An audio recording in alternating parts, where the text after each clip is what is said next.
La plus grande contribution que les Beatles ont fait à l'histoire du rock, c'est de déclarer, d'affirmer que c'est eux-mêmes qui écriraient leurs propres chansons. Alors bien sûr, c'est important pour eux-mêmes et pour la suite. Mais la plus importante conséquence de cette prise de position, ça a été sur les Rolling Stones. Parce que les Rolling Stones faisaient partie du mouvement du blues à Londres, ces jeunes snobs de la capitale qui ne juraient que par le blues et qui donc ont méprisé les Beatles quand ils sont arrivés sur la scène. Mais cependant, les Rolling Stones et tous les autres de ce mouvement du blues, Alexis Corner, euh, Jack Bruce, Ginger Baker, Eric Clapton, Brian Jones, tous ces gens-là, pour qui le blues était ce qu'il est encore d'ailleurs, mais était donc une forme du jazz, donc c'était des musiciens de jazz, de blues. Mais par contre, ce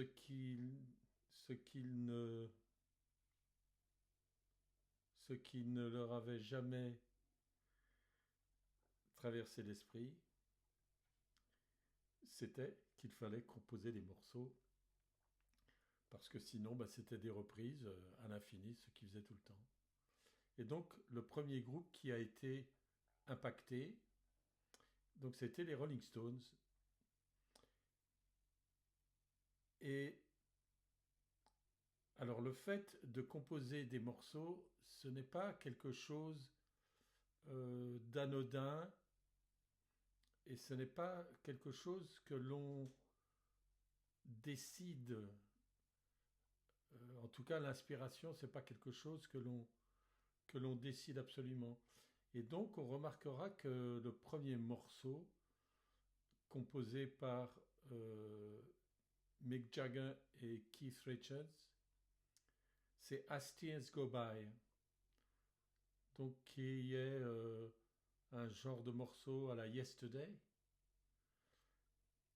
pas du tout typique des Rolling Stones, qui ne fait pas partie du canon des Rolling Stones. Pourquoi? Parce que, eh bien, on ne choisit pas, c'est ça qui leur est venu en tête ou sous les doigts, ou l'inspiration qui leur est venue. Alors après, ils ont essayé de se réformer euh, parce que c'est pas ce qu'ils voulaient faire.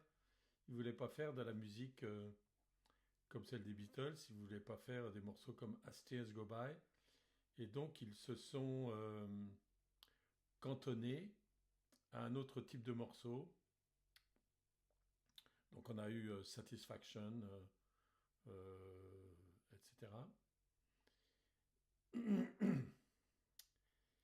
Et, euh, et voilà, en fait, bon, c'est ça l'histoire. En tout cas, le début de l'histoire. Mais cette histoire a d'autres ramifications, car la mue de, de cette coterie, pourquoi pas coterie, du blues snob ne s'est pas arrêtée là. Mais il a fallu euh,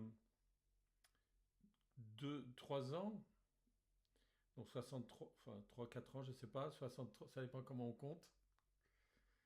Moi, je ne sais pas compter. Donc, en tout cas, les Beatles arrivent en 63,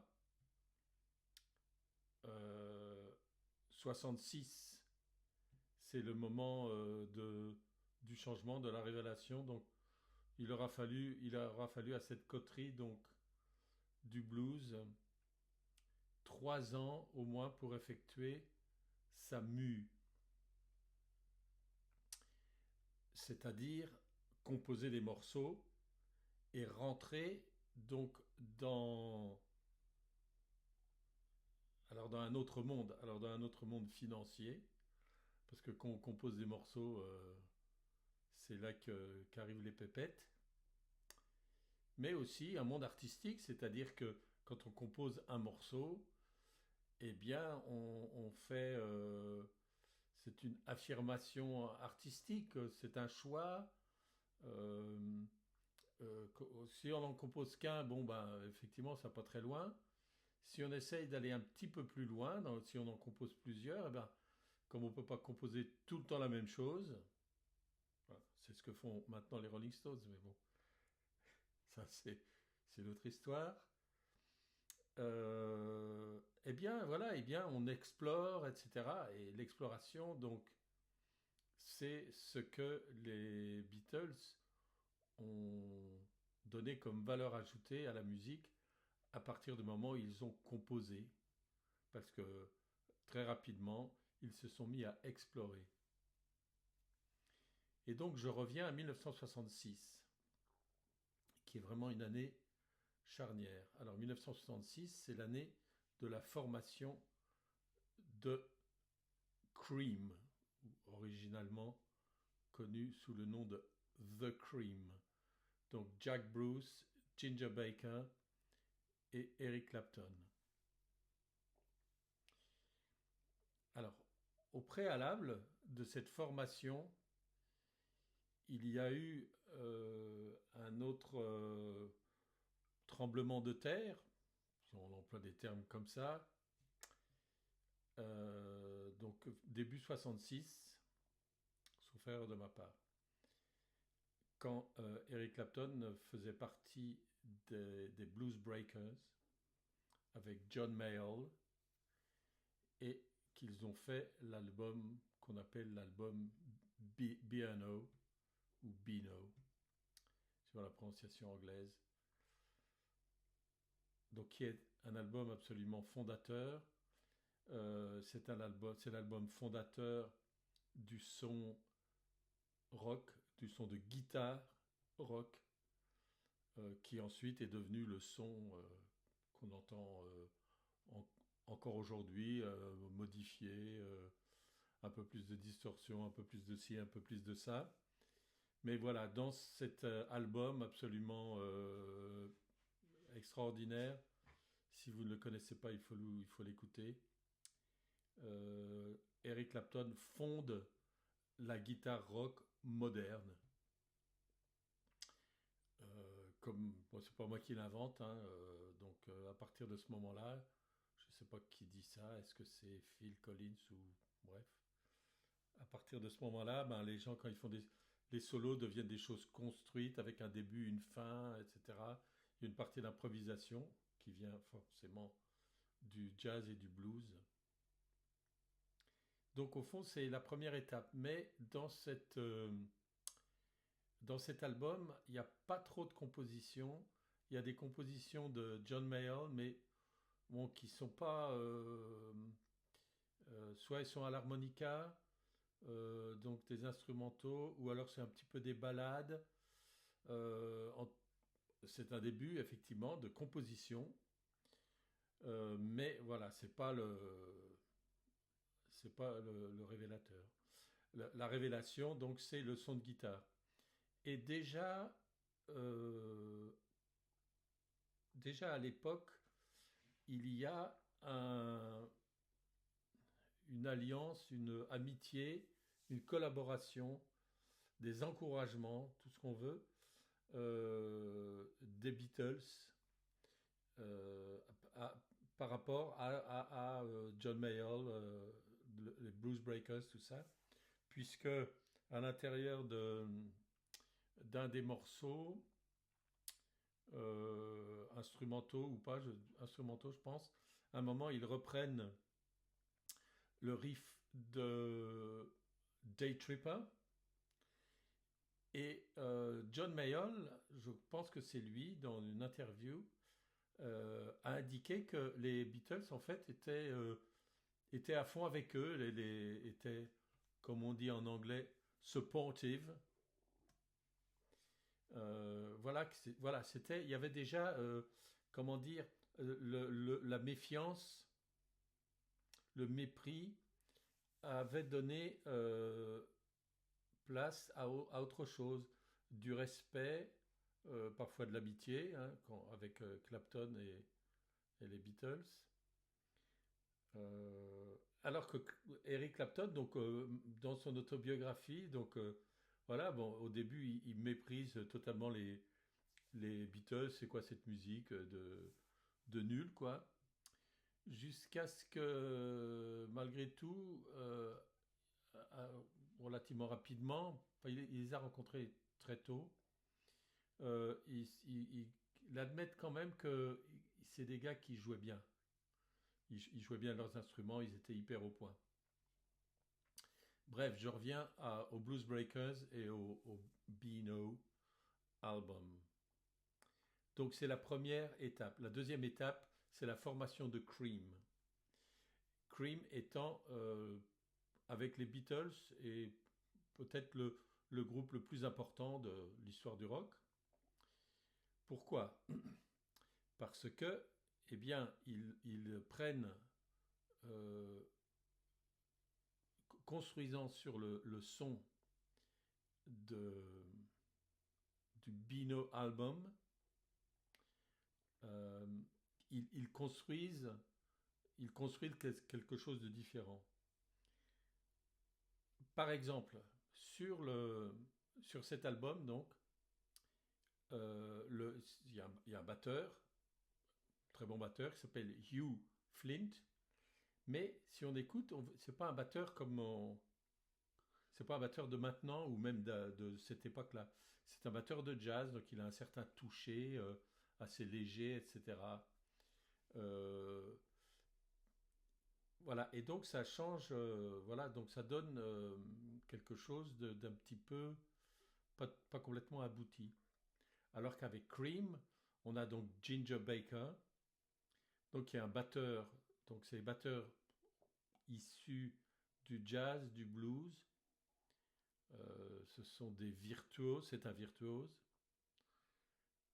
mais qui rentre dans le format rock tel qu'il a évolué à partir de l'arrivée des Beatles, au fond. Euh, Pareil pour Jack Bruce.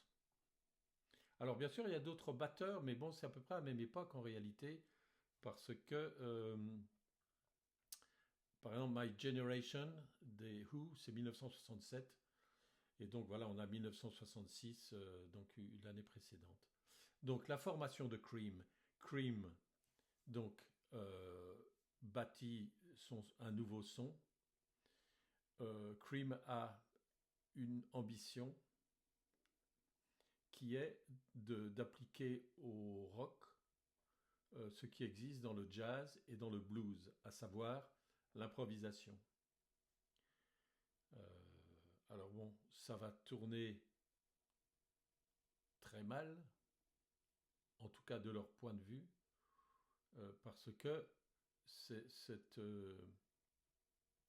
cette manière de jouer, d'improviser, de jouer de la guitare d'une certaine manière, d'être un virtuose de la guitare, eh bien, va donner naissance à des choses, le shredding, tout ça, euh, qui vont horrifier Eric Clapton.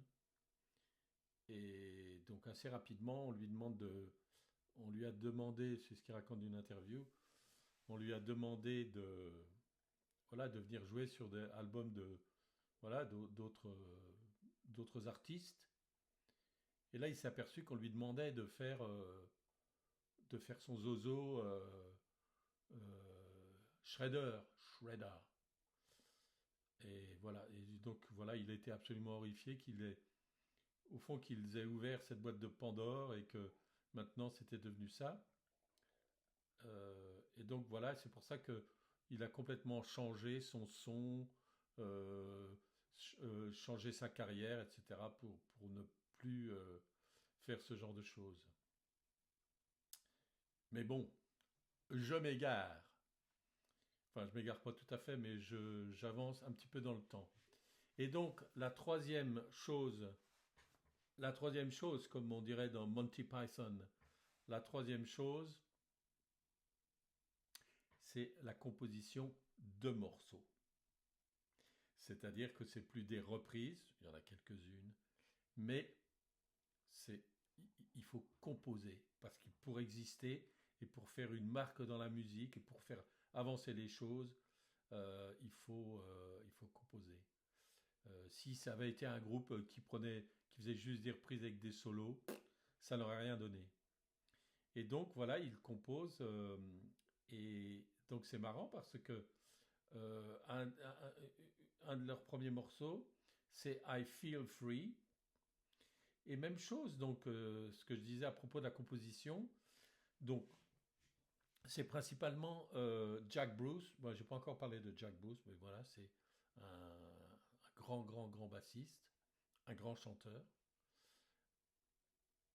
et un compositeur important. C'est lui qui composait principalement les morceaux. Et donc I Feel Free, ben bon, c'est un petit côté un peu pop encore. Donc les groupes de l'époque n'ont pas encore échappé totalement à l'influence absolument hallucinante des Beatles. Voilà, donc même s'il y avait de l'amitié avec les Beatles, mais les Beatles avaient une telle importance, justement parce que ce que j'expliquais, c'est qu'ils leur ont dit, voilà les gars, il faut composer. Ah ouais, d'accord, ah bah oui, c'est la, c'est la pierre philosophale. Euh, voilà, donc I Feel Free, et de même, il y a un morceau de Cream qui s'appelle Anyone for Tennis, bon, qui n'a rien à voir avec le canon de Cream. Et donc voilà, il compose des morceaux, donc il compose des chefs-d'œuvre du rock, qui sont peut-être moins connus que d'autres pour diverses raisons, mais voilà, White Room, Tales of Brave Ulysses, des choses comme ça, puis alors des Sunshine of Your Love, bien entendu. Donc, pour continuer sur cette lancée, sur ma lancée, euh, à partir de 1966, on a ce qu'on appelle le blues boom. Et le blues boom, c'est donc l'alliance entre la composition et le blues, c'est-à-dire ça donnera naissance rapidement au blues rock, euh, voilà, et des choses qu'on connaît maintenant. Mais dans cette période, parce que voilà, des choses comme le blues rock ou le hard rock, tout ça, des choses comme ça, c'est une, c'est- ces choses-là sont des fixations. C'est-à-dire c'est une photo prise, voilà, et voilà, une photo prise du genre, nous on fait du blues rock, photo, c'est comme ça et ça bouge pas. Alors qu'entre 66 et 69, c'est pas une photo, c'est un film si vous voulez, ça bouge. Et donc, pour revenir à la composition et à cette idée de contribuer à la richesse artistique du monde,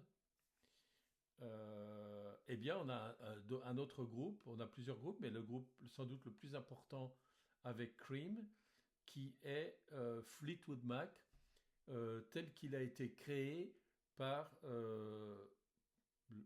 ce guitariste légendaire, chanteur extraordinaire et compositeur extraordinaire aussi, Peter Green. Et si on écoute donc voilà, les morceaux, les albums de Fleetwood Mac, qui rapidement, donc avec Peter Green, qui rapidement se met à composer, eh bien, on voit que ça part dans tous les sens. C'est pour ça que je parle de film. Donc, on a des morceaux comme Albatross, donc qui est tout fait à la slide guitar. On a un morceau fabuleux qui est Man of the World, mais c'est plus totalement du blues, mais ce sont des excroissances du blues, mais c'est de la musique en mouvement. Euh, voilà. Et donc, au fond, maintenant, voilà, je suis un petit peu arrivé au bout de ma démonstration, si on peut dire. Si on revient au début, pour résumer, on peut voir, et comme dans les bonnes dissertations, on résume et puis ensuite on fait une ouverture vers la fin. Et donc, eh bien voilà, les Beatles disent, ben, les petits gars, faut composer, hein, sinon c'est pas de la musique. Donc voilà, ils composent, les Rolling Stones, Cream, etc., Fleetwood Mac. Mais ce qui se passe, c'est que à un moment, on prend des photos. C'est plus le mouvement s'arrête. Et, euh, et tout cela a donné naissance au hard rock, au métal, toutes ces choses-là, toutes ces musiques-là, mais devenues enfermées parce que c'est une photo dans un cadre fixe. Donc il y a plus de Anyone for Tennis à l'intérieur d'un album. Il n'y a plus de Shall I Tell You About My Life, donc Man of the World. Il n'y a plus toutes les improvisations dans l'album Then Play On de Fleetwood Mac. Les choses deviennent comme des photos fixées, et on sort vraiment peu du cadre. Voilà, donc je voulais parler de, voilà, de l'importance de la composition telle qu'elle a été initialisée par les Beatles.